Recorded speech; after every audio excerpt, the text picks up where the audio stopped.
Hello, friends. It's Lisa Williams, Chief Inspiration Officer here at Perfect Side Gigs. And we are having so much fun with our interview series, Corporate to Entrepreneur. We've had the blessing to hear from all these amazing people that have made that leap themselves and taken this brave journey into business building. And my favorite part about all of them is they're helping others do that also. So today we have Miss Christina.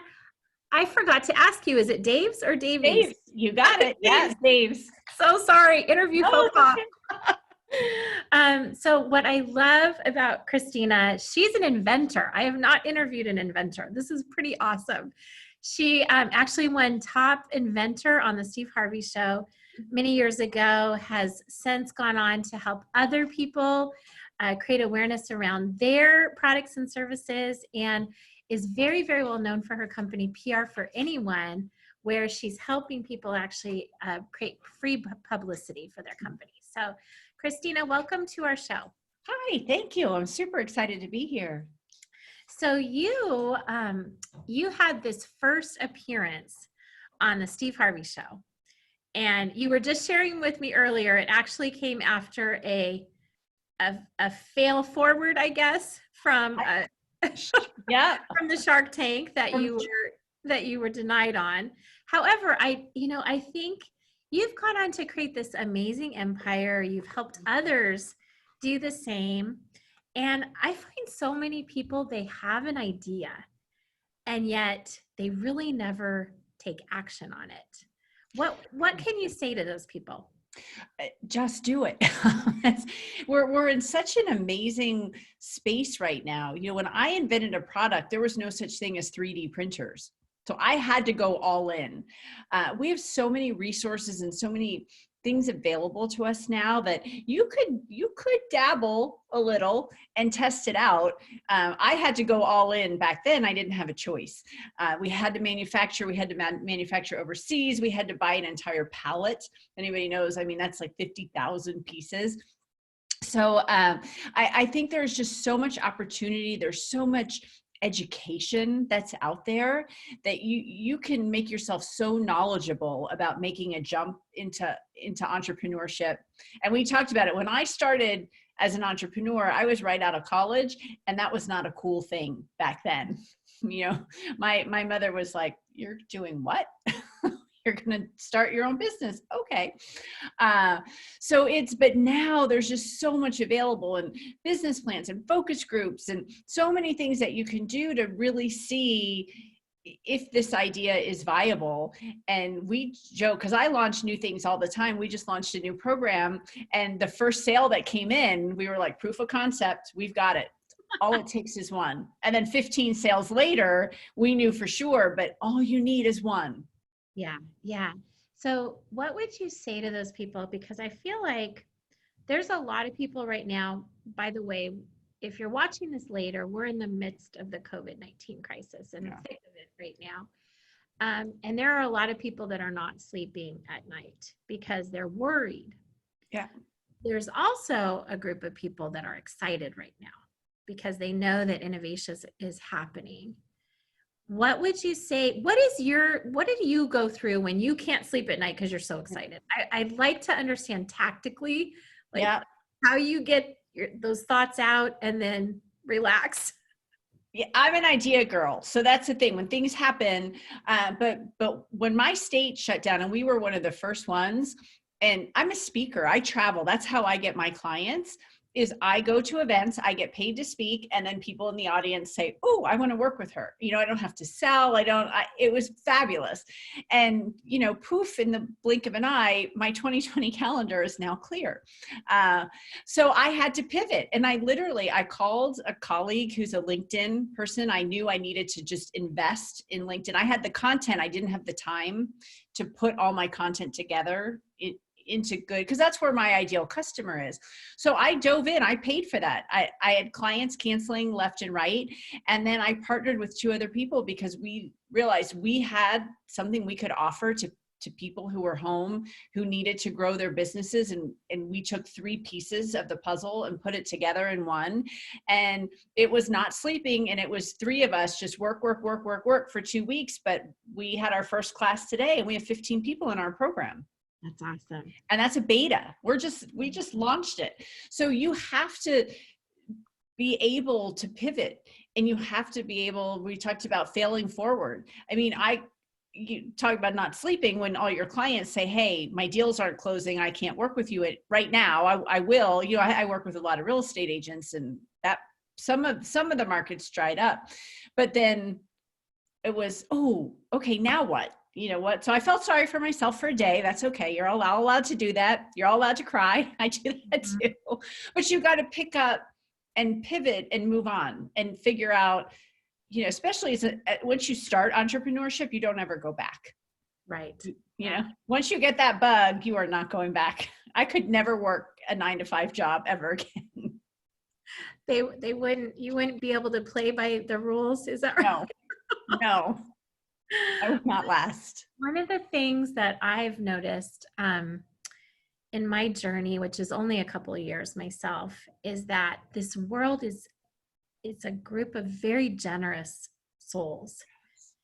What can you say about the generosity of this population that might surprise people coming from corporate? Because I do think it's very different. So what I always tell people, and I speak about this a lot, is think of yourself as a 5th grader. Think of how you look up to an 8th grader, right? Oh, wow, they're so cool. You need to find the 8th grader that will take you under their wing and show you, but then you have to find the 3rd grader. And it's up to you to help that 3rd grader and get them to the next level.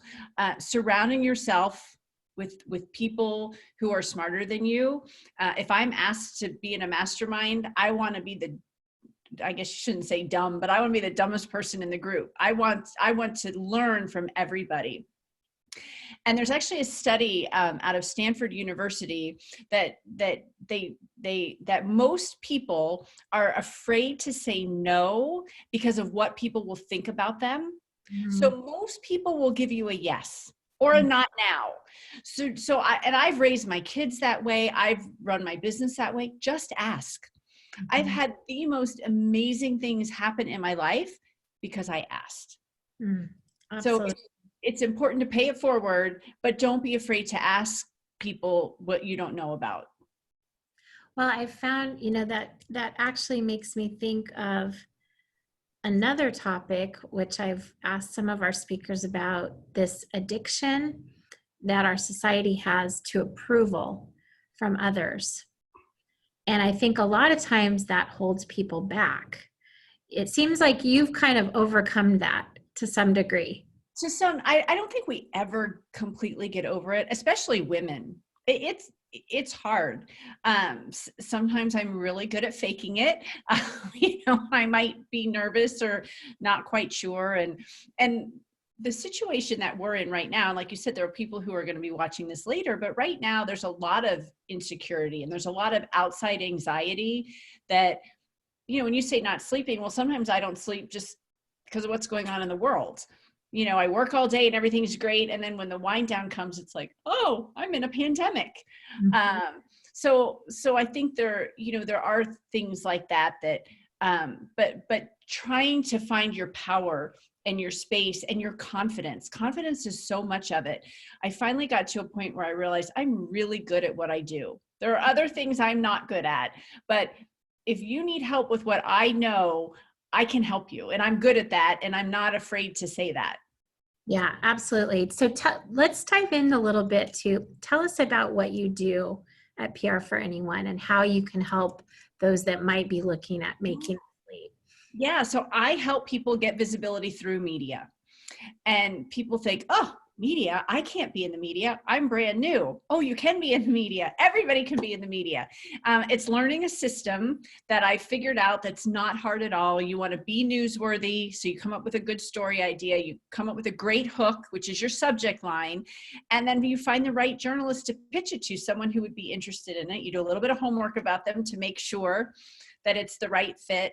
But everybody has a gift. So even if you're coming from corporate, one of the women in this new program that I launched is a real estate agent, and she was with a huge corporation for 30 years.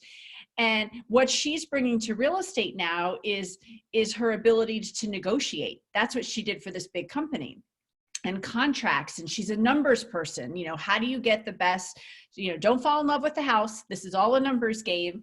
And I say that, working or moms who stayed home and then are trying to do stuff afterwards. Did you run the swim team? Did you run the booster club at school? What kind of volunteer work did you do? Those are all gifts that you bring. So when you pitch the media, your story idea, even if you're brand new, you have to have that confidence of, hey, I did this before and I was really good at it. So I'm taking this expertise and bringing it here. And that's what you can offer the media. Your job is not to pitch a story about you. Your job is to pitch a story about your expertise that you can provide value to their audience. That's what they're looking for. And everybody watching this has something that's valuable to an audience. It's pinpointing what that is and who the audience is. You and I are both moms, and we have kids that are kind of in the same age category. One of the things that I wonder about is that I think a lot of our kids are seeing the path in corporate that their folks have taken, and they don't see themselves there at all. What would you say to that population, these new generation of workers? Yeah, well, it's interesting because my husband owns his own company as well. And my son talks about it. He's 22, but he wants to go corporate to learn corporate. Mm-hmm. So he has a job after he graduates next week. But he has a job and he's going to go, and he landed really what is his dream job. And I think he'll end up staying, but to know that launching your own thing is an option, that's okay. My daughter, on the other hand, I don't know. I could see her kind of starting her own thing. Mm-hmm. But I think it's acceptable now. I don't think parents look at their kids and say, oh, you're starting a business, where's the money coming from? How, which are the things that we heard back in the day. So I think it's not a taboo.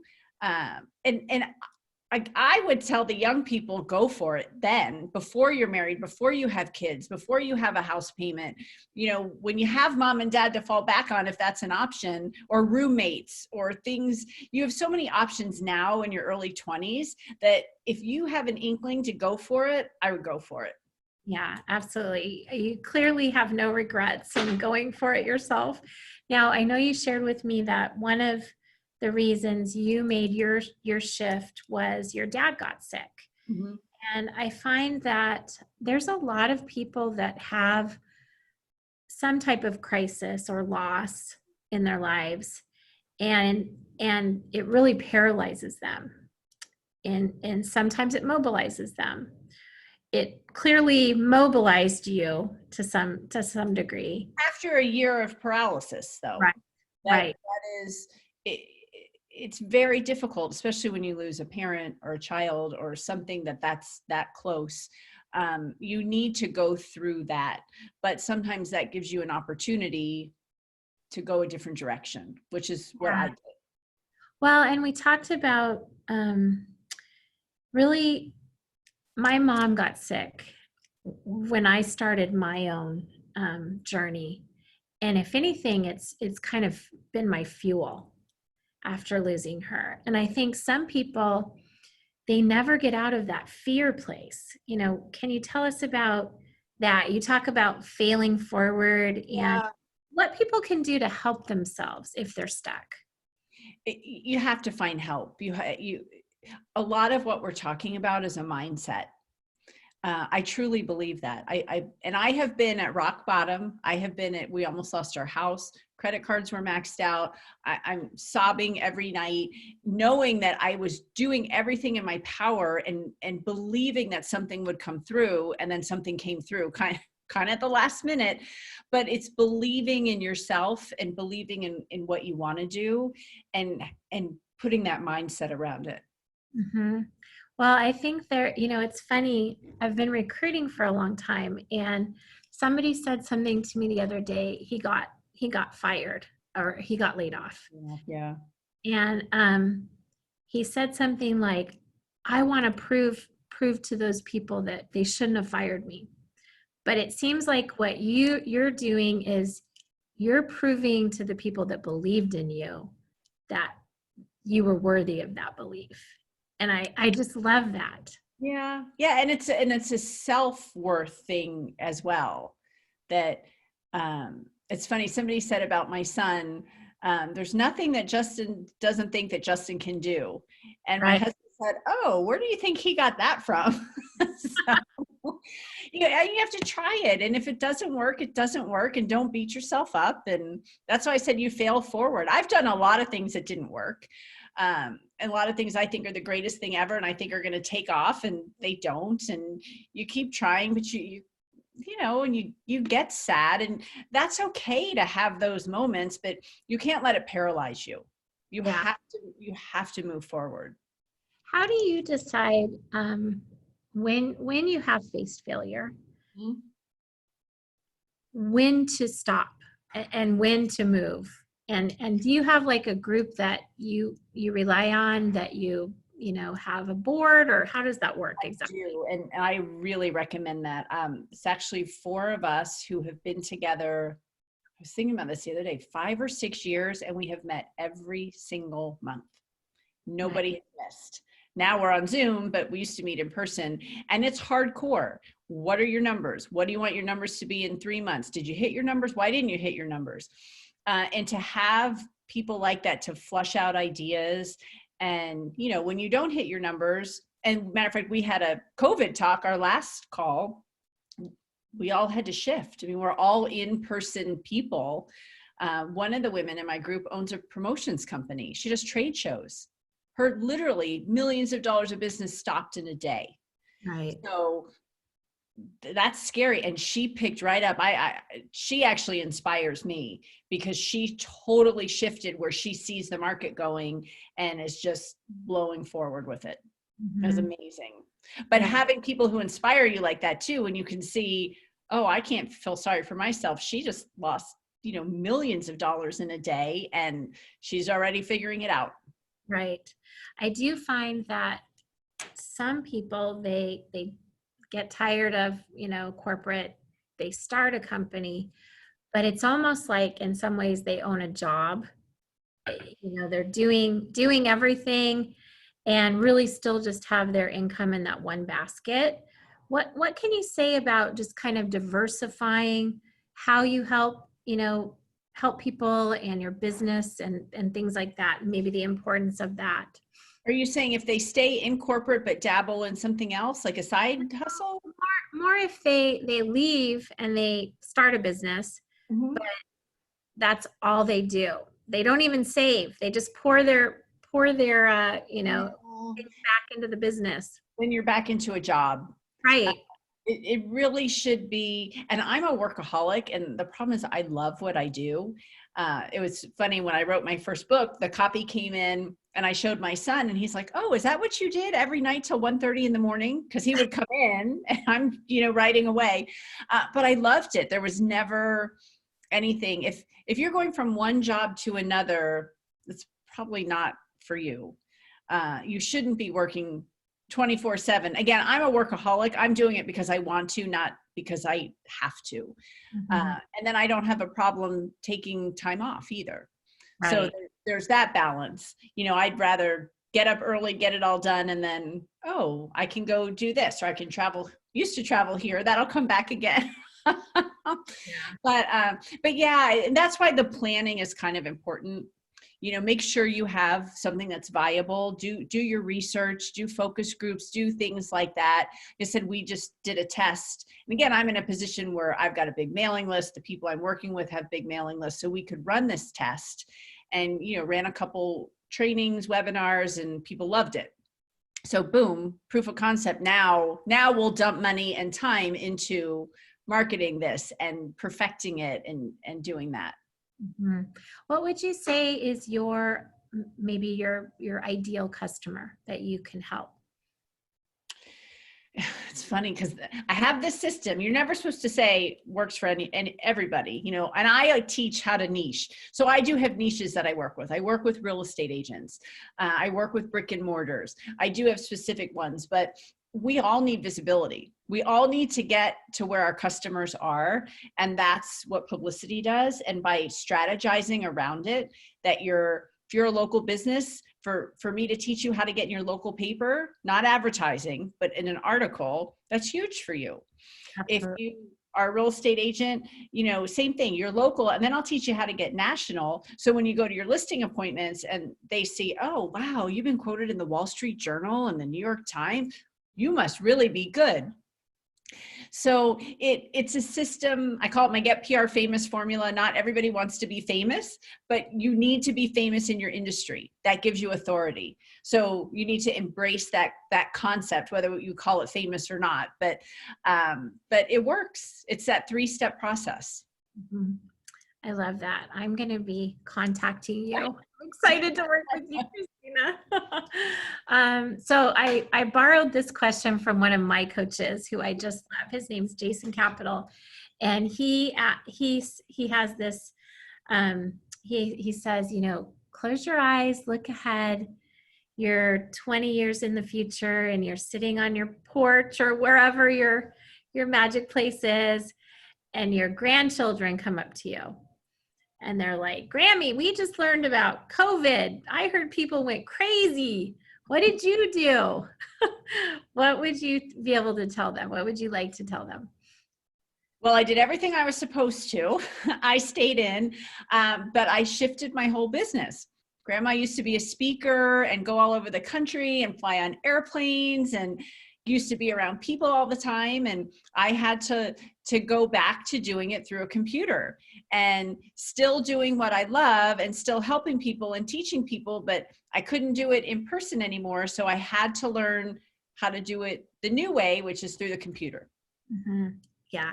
And what would you, in the future, if you weren't able to give your kids assets, you know, they couldn't leave them any money or property, but you could give them. I don't plan on that. It's of wisdom or abilities. What would you leave them with? Oh, and it's what I've raised them with is ask, you know, don't be afraid to ask, you know, for help. Surround yourself with people who are smarter than you, and be kind to everyone. Mm-hmm. That was the thing I always taught my kids. They don't have to come over for sleepovers. They don't have to be your best friend, but just be kind to everyone. It'll pay off in spades with everything you do. Absolutely. Well, you are wonderful. I'm so glad that I got to meet you and you said yes to our interview. So fun. Now, Christina, you have a complimentary gift that you wanted to offer our audience. Do you want to tell us a little bit about that? Yeah, so I talked a little bit about the system of PR, but if you're launching something, you've got to get visibility quickly. And that was one of the biggest things I did in my first year in business. I was in over 50 media outlets, and that included Dr. Oz, Steve Harvey, Fox. I mean, big, that changed my business. So if you go to 3 steps to PR success, and it's the number 3, and I know you have a link for that, but it's a guide that I wrote that'll take you just deeper into that part of it and how you can get visibility through media for your business. I love it. Well, thank you, Miss Christina. I so enjoyed our time together. Friends, thanks for joining us. Be sure that you tune in next time to our series, Corporate to Entrepreneur. It's Lisa Williams here at Perfect Side Gig signing off. Bless you in your life journey, everyone. Thanks, Christina.